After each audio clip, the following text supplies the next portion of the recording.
오늘 우리 하나님의 말씀은 갈라디아서 6장 7절부터 10절 말씀입니다. 갈라디아서 6장 7절부터 10절 말씀 제가 봉독해 드리겠습니다. 스스로 속이지 말라. 하나님은 업신여김을 받지 아니하시나니 사람이 무엇으로 심든지 그대로 거두리라. 자기의 육체를 위하여 심는 자는 육체로부터 썩어질 것을 거두고 성령을 위하여 심는 자는 성령으로부터 영생을 거두리라. 우리가 선을 행하되 낙심하지 말지니 포기하지 아니하면 때가 이름에 거두리라. 그러므로 우리는 기회 있는 대로 모든 이에게 착한 일을 하되 더욱 믿음의 가정들에게 할지니라. 아멘. 아멘. 기회 있는 대로라고 하는 제목으로 우리 함께 말씀을 나누겠습니다. 여러분, 우리 인생에 있어서 힘든 것들이 많죠. 근데 그 중에 힘든 것 하나를 꼽으라면 아마도 그것은 기다리는 일이 아닐까 하는 그런 생각이 들었습니다. 물론 좋은 일로 기다리면 괜찮지만 대부분의 기다림은 어떻습니까? 속이 타는 경우가 얼마나 많은지 모르겠습니다. 특히 미국에 사는 우리는 그걸 피부로 느끼고 있잖아요. 우리가 미국 살면서 기다리는 게 얼마나 힘들고 지친지를 너무너무 잘 알잖아요. 그래서 이제는 어느 정도 기다림이 익숙할 만도 한데 여전히 이 기다림이 힘겹고 버거울 때가 얼마나 많은지 모르겠습니다. 특별히 공공기관에 가면 이게 참 힘든 일이죠. 또 병원 가고 또 공항에서 식당에서 또 신호등 때문에 또 사업을 하면서 건강을 회복을 위해서 또 비자 문제, 학업, 직장, 또 뜻하지 않은 어려움 등등. 정말 기다리는 일이 우리 인생의 전부가 아닐까 하는 그런 생각도 들었습니다. 근데 여러분, 진짜 문제는 뭔지 아세요? 나는 항상 급한데 우리 하나님은 절대로 급하시지 않다고 하는 것이 문제예요. 왜 이렇게 하나님은 여유가 있으신지 모르겠어요. 나는 당장 내 삶에 이 곤두 칠 것 같고 곤두박질 칠 것 같고 내 삶에 이 숨이 왔다 갔다 하는 그런 지경에 있는 상황을 하나님이 모르시는 건 아닐 텐데 우리 하나님이 왜 이렇게 여유가 있으신지 모르겠어요.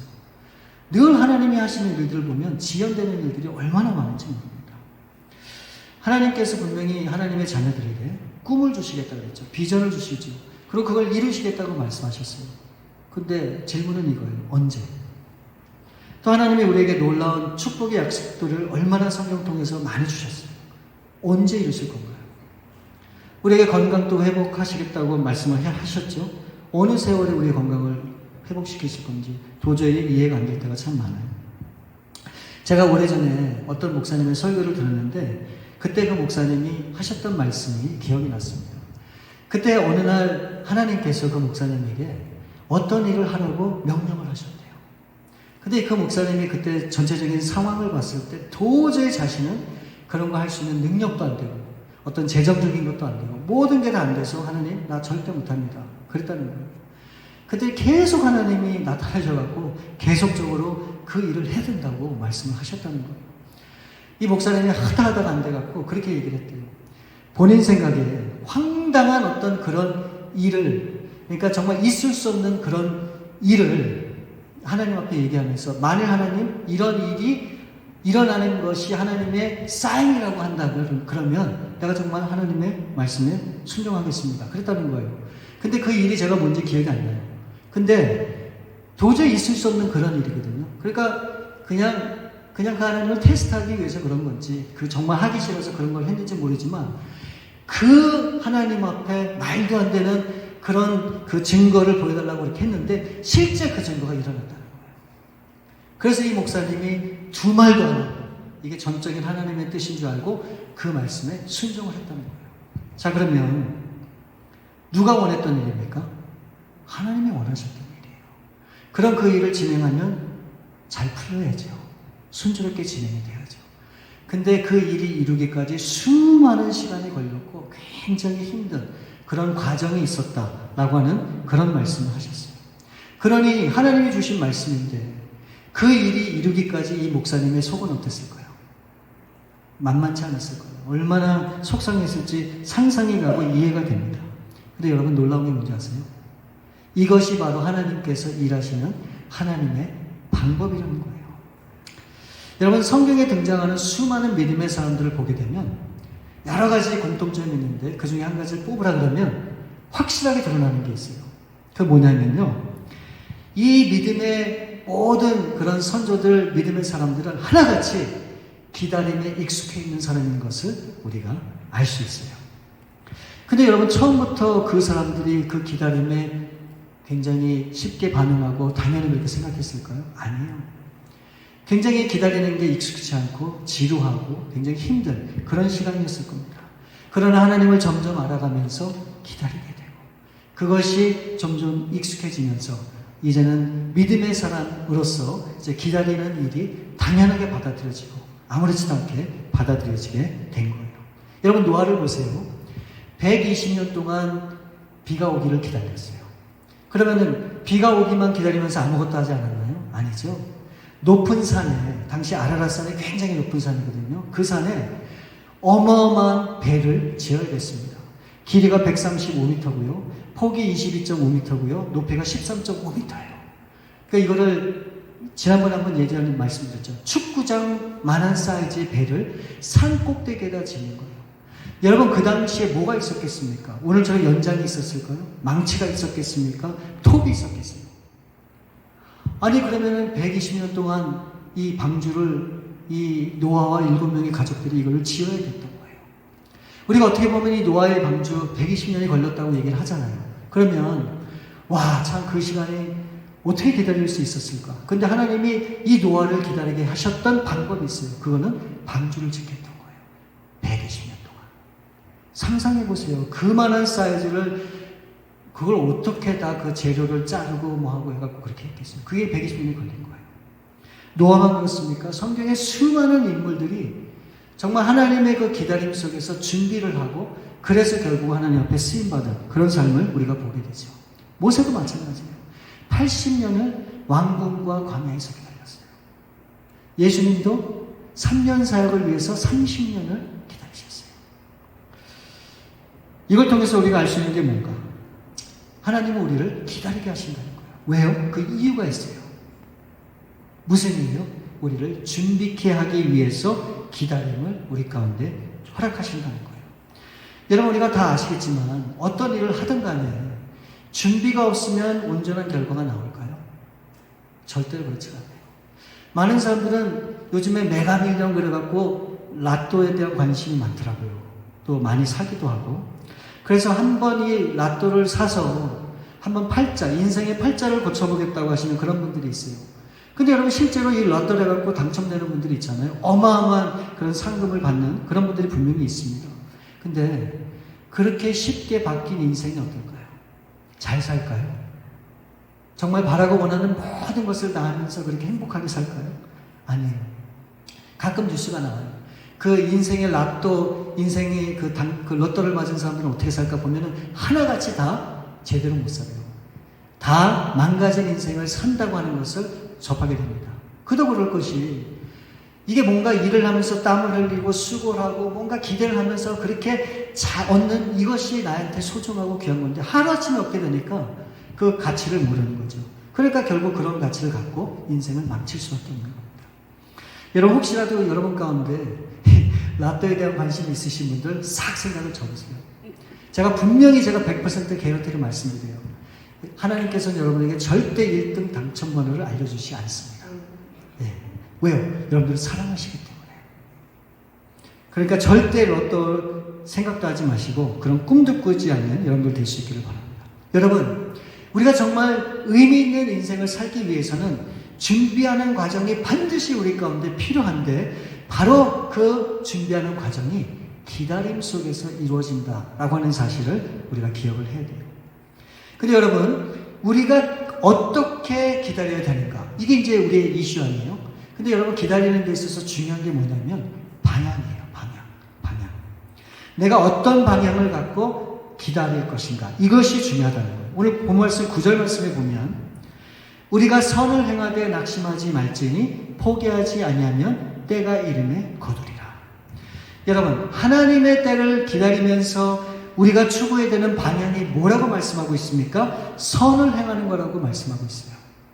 그러면 이 얘기를 딱 들으면 착한 일 하고 좋은 일 하고 그래 남이 좀 기뻐하는 그런 일을 하는 것을 우리가 선이라고 그렇게 생각할 수 있지만, 사실은 여기서 얘기하는 선이라고 하는 것은 그 뜻이 아니에요. 이 말씀의 정확한 의미는 7절과 8절 말씀에 나와 있어요. 보시면 스스로 속이지 말라. 하나님은 업신여김을 받지 아니하시나니 사람이 무엇으로 심든지 그대로 거두리라. 자기의 육체를 위하여 심는 자는 육체로부터 썩어지는 것을 거두고 성령을 위하여 심는 자는 성령으로부터 영생을 거두리라. 여러분, 진리죠. 우리가 무엇으로 심든지 그대로 거둔다고 말씀하고 있어요. 그러면서 대표적인 두 가지 예를 들어요. 우리 자신을 위해서, 나를 위해서, 내 육체를 위해서 심는 사람은 걷는 게 뭡니까?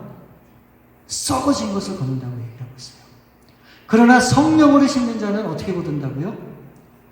영생으로 걷는다고 그렇게 말씀하고 있습니다. 여러분, 내가 바라고 내가 원하는 그 일을 하는 것이 하나님의 일이 아니에요. 하나님이 원하시는 하나님의 일을 해야 그것이 하나님 앞에 영광이 되는 거예요. 예를 들어서 우리 하나님께서 육개장을 좋아하시는데 내가 김치찌개를 좋아한다고 맨날 김치찌개를 갖다 드리면 하나님이 좋아하실까요? 아니에요. 하나님의 입맛에 맞춰야 되는 겁니다. 하나님이 무엇을 원하시는지를 우리가 분명히 깨달아야 되는 거예요.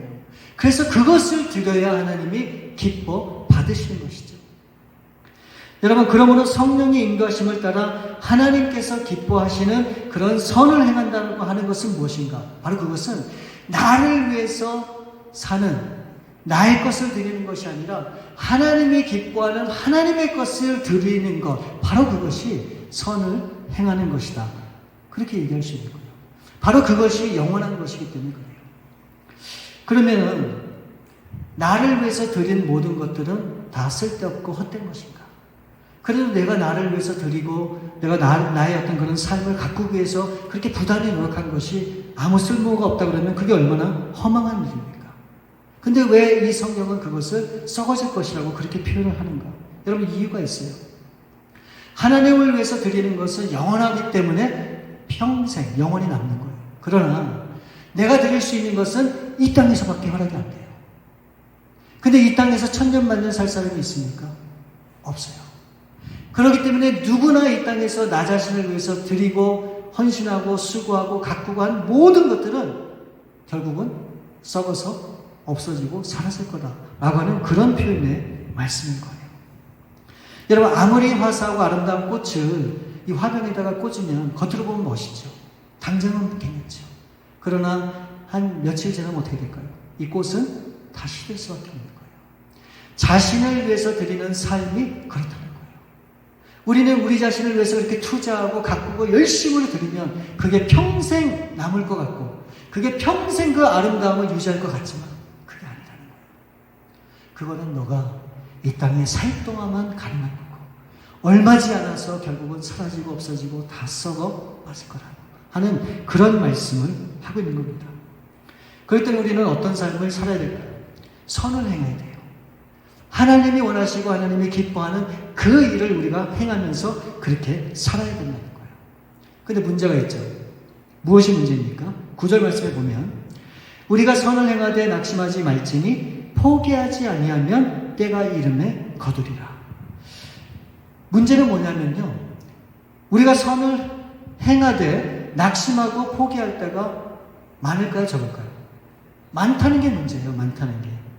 근데 우리가 선을 행하면 하나님께서 기뻐하시고 하나님께서 분명히 받으시고 하나님께서 영광을 거두실 것이다 라고 하는 사실을 모르는 사람들이 어디 있습니까? 우리 다 알잖아요. 그렇죠? 그럼에도 불구하고 왜 우리가 선을 행하면서 낙심하고 포기하고 절망하고 좌절할까요? 그 분명한 이유가 있어요. 우리가 이 사실을 알아야 돼요. 그 이유는 무엇인가? 그것은 내가 당장에 어떤 보상과 기대를 하기 때문에 그래요. 우리가 선을 행할 때마다 내가 이렇게 했으니까 하나님께서 이렇게 갚아주시겠지. 내가 하나님을 위해서 이렇게 살았으니까 하나님께서 내 삶을 이렇게 되갚아 주시겠지.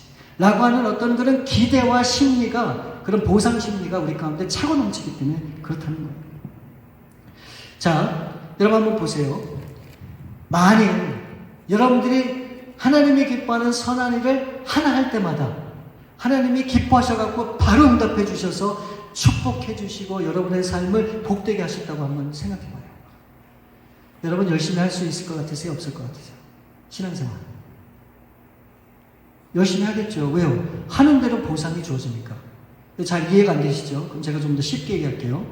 여러분이 작은 일이지만 선한 일 하나 할 때마다 제가 500불씩 준다고 한번 생각해 봐요. 제가 돈이 많아서 그런 일 할 때마다 500불씩 준다고 생각해 봐요. 열심히 일할 사람이 있을까요? 없을까요? 미치도록 일할 거야. 그래서 한번 떼부자 되려고. 그런 마음 없겠어요? 그렇죠. 그런데 우리 하나님은 절대로 그렇게 하지 않으신다는 게 문제예요. 그 참 희한하죠. 우리가 더 열심히 하면 얼마나 좋아요. 그런데 하나님은 절대로 그렇게 하지 않는다는 겁니다. 그럼 하나님의 방법은 뭔가? 하나님이 일하시는 방법 여기 나와 있어요. 그게 뭐냐면 우리에게 기회를 주시고 그 기회를 통해서 선한 일을 감당하게 하신다는 거예요. 자, 9절과 10절 말씀을 보세요. 우리가 선을 행하되 낙심하지 말지니 포기하지 아니하면 때가 이름에 거두리라. 그러므로 우리는 기회 있는 대로 모든 이에게 착한 일을 하되 더욱 믿음의 가장들에게 할지니라. 이 말씀을 잘 이해해야 돼요. 9절과 10절은 같은 말씀입니다. 자, 보면 9절에 보시면 우리가 선을 행하되 언제 선을 행해야 된다고 말씀하고 있습니까? 10절에 언제요? 기회 있는 대로. 기회가 주어질 때마다 기회가 있을 때마다 선한 일을 해야 된다고 말씀하고 있습니다. 아무 때나 내가 원하는 때 선한 일을 할 수 있다고 성경은 말씀하고 있지 않아요. 여러분, 선한 일을 할 수 있는 것 그 자체가 기회라고 하는 것을 우리는 잊으면 안 되는 거예요. 제가 오래전에 이제 우리 한인 총회를 제가 섬긴 적이 있었거든요. 그때 이제 총회가 있어서 비행기 타고 가는데 제가 이제 앉아있고 제 옆자리에 누군가가 앉았어요. 근데 자꾸 그 사람이 저한테 바더가 되는 거예요. 그러니까 이 사람한테 복음을 전해야 된다는 어떤 그런 마음이 자꾸 들었어요.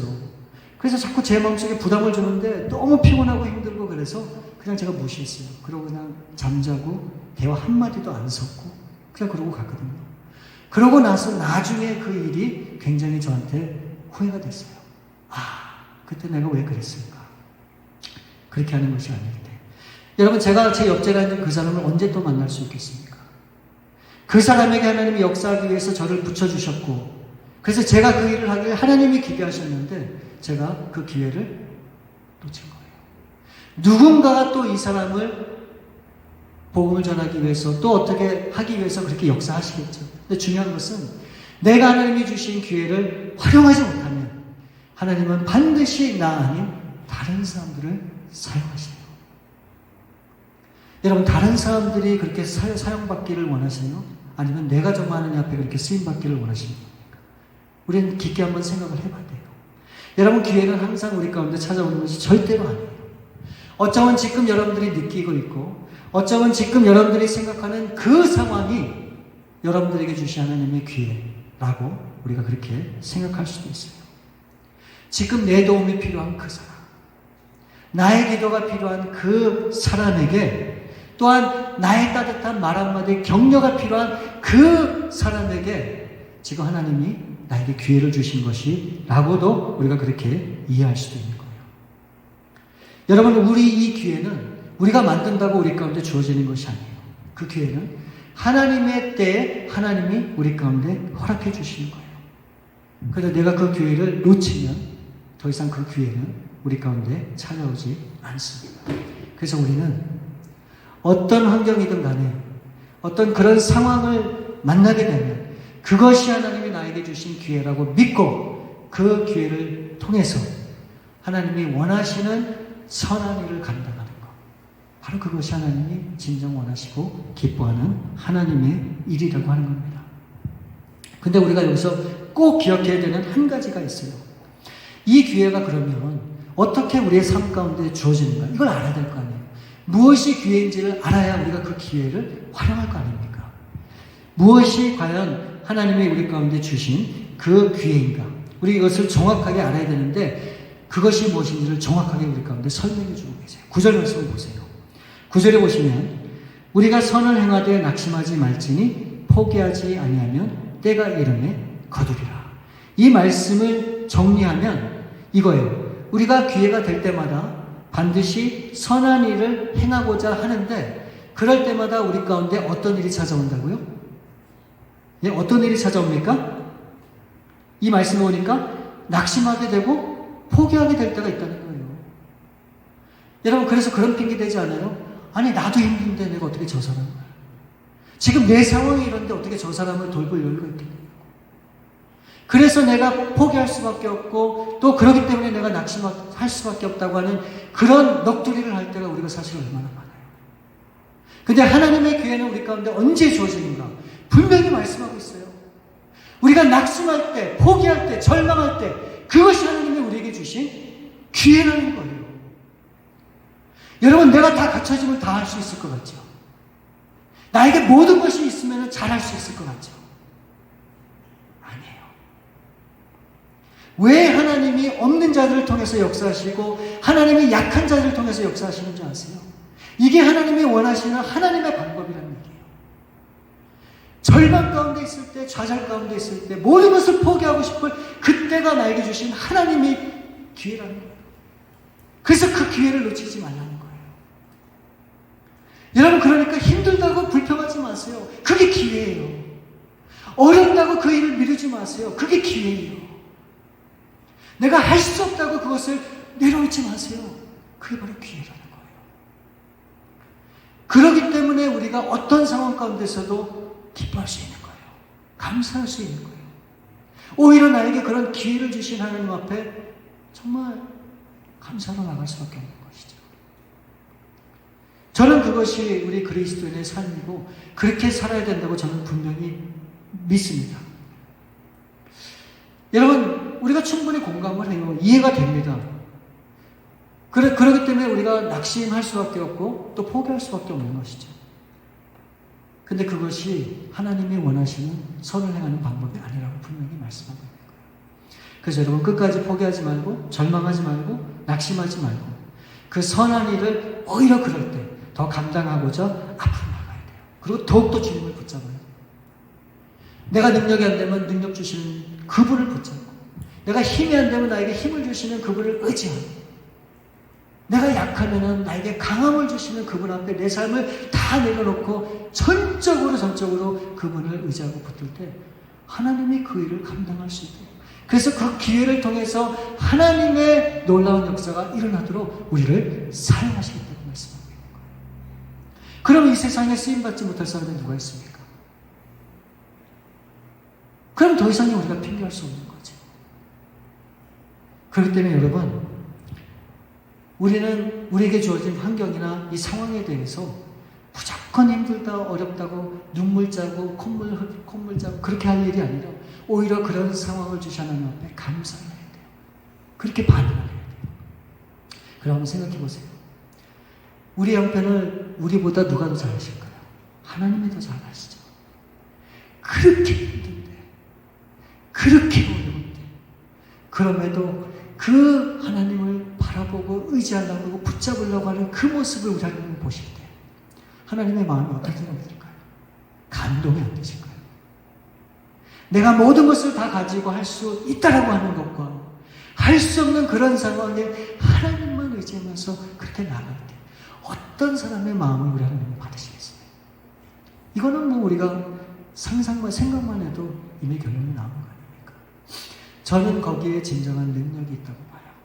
저는 거기에 정말 하나님의 놀라운 역사하심이 나타날 거라고 분명히 믿습니다. 그래서 우리 배단임교회 사랑하는 여러분들은 이제부터는 불평불만하지 마시고 주어진 어떤 환경에도 감사로 반응하고 이것이 나에게 주신 하나님의 최고의 기회라고 하는 생각을 가지시고 그 일을 최선을 다해서 감당하세요. 그럼 반드시 하나님이 역사하시고 우리를 통해서 상상도 못하는 그런 놀라운 일을 분명히 하시리라 믿습니다. 그렇게 나아가시는 저와 여러분들 될 수 있기를 우리 주님의 이름으로 축원드립니다. 우리 시간에 잠시 기도하는 시간 갖기를 원합니다. 여러분, 우리가 한번 진짜 마음으로 고백을 했으면 좋겠어요. 하나님, 지금까지 나에게 내가 원하고 내가 바라는 바를 하나님이 이루어주시지 않았기 때문에 불평하고 불만하고 그 하나님 앞에 늘 부족하다 그렇게 했던 나의 삶을 우리 주님이 아십니다. 하나님, 이제는 더 이상의 그런 삶에 머무는 것이 아니라 이제는 정말 하나님 앞에 어떤 상황이든 그 주어진 상황에 감사하며 기뻐하며 그렇게 살 수 있도록 하나님 도와주세요. 붙들어주세요. 역사해주세요. 우리 그렇게 한번 기도하며 나가시겠습니다. 우리 아버지 하나님 감사합니다. 우리를 사랑하시는 그 하나님의 귀한 사랑이 오늘도 우리 가운데 역사하고 있음을 우리가 느낄 수 있기를 바랍니다.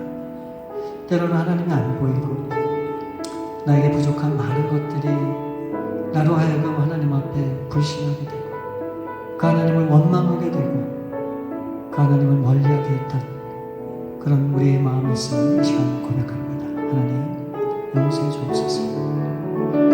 날마다 우리에게 어려운 가운데서 기회를 주시고 그 기회를 통해 다시 한번 우리를 일으켜 세우시고 그 한량없이 살는 그 사랑 다시 한번 감사하며 기뻐하며 그 사랑 앞에 나가기를 원합니다. 우리 사랑하는 성도님들 이제 세상에 나가서 또 세상과 씨름하고 싸우고 이 세상과 도전하며 나아가는 하나님 비록 넘어지고 쓰러지고 다치고 상하는 일이 할지라도 우리를 향한 변함없이 그 사랑을 베푸는 그 하나님 앞에 다시 한번 우리 자신을 내려놓고 그 하나님과 함께 살아가는 그래서 정말 이 세상에 어둠을 몰아내고 소망의 빛을 비추는 우리 사랑의 우리 성도님 다 될 수 있도록 하나님 역사해 주옵소서.